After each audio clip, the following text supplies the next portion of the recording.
Weekend కదా friend వాళ్ళ ఇంటికి వచ్చాం లంచ్కి. మా బేబీస్ని తీసుకొని వచ్చాను. నా లంచ్ ఇదనమాట ఇక్కడ ఈరోజు. ఇక్కడ చూసారా నిమ్మకాయ చెట్టు, ఆరెంజ్ చెట్టు ఎంత పెద్దగా ఉన్నాయో. జనరల్గా ఇక్కడ ఆఫీస్ వెళ్తే ఉన్నా సరే వాటర్ షోక్ అలా పెడతారు. ఆరెంజ్ చెట్టుకి అయితే చెట్టు మీద కాకుండా చెట్టు కింద కూడా కొన్ని డెకరేషన్లు పడిపోయినాయి కింద. చూర మేడం గారు చెట్లను ఇన్స్పెక్ట్ చేసినాక వీళ్ళిద్దరిని తీసుకొని పార్క్కి వెళ్ళాను. ఇక్కడైతే పక్షులు ఏ రేంజ్లో అరిసినాయి అంటే అవి చూసి సైక్లోన్ వస్తుందేమో అనుకొని భయపడ్డా. సౌండ్ వినండి ఒకసారి.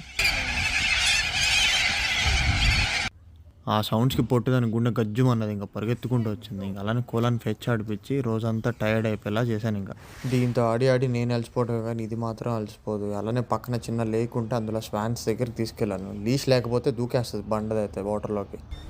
నెక్స్ట్ పబ్లిక్ పార్క్స్లో ఇట్లా జిమ్స్ కూడా ఉంటాయి విత్ ఇన్స్ట్రక్షన్స్, ఎక్కడ డ్యామేజ్ చేసుకోకుండా. అండ్ పబ్లిక్ టాయిలెట్స్ కూడా ఉంటాయి, వెరీ యాక్సెసిబుల్. అట్లానే డ్రింకింగ్ వాటర్ స్టేషన్ కూడా ఉంటుంది డాగ్స్కి మనకి. ఈ గేమ్ పేరు ఎవరికైనా తెలిస్తే కింద కామెంట్ చేయండి. ఇంటికి వచ్చిన తర్వాత పాపతో ఆడేసి ఇంకా బాగా చెప్పారు.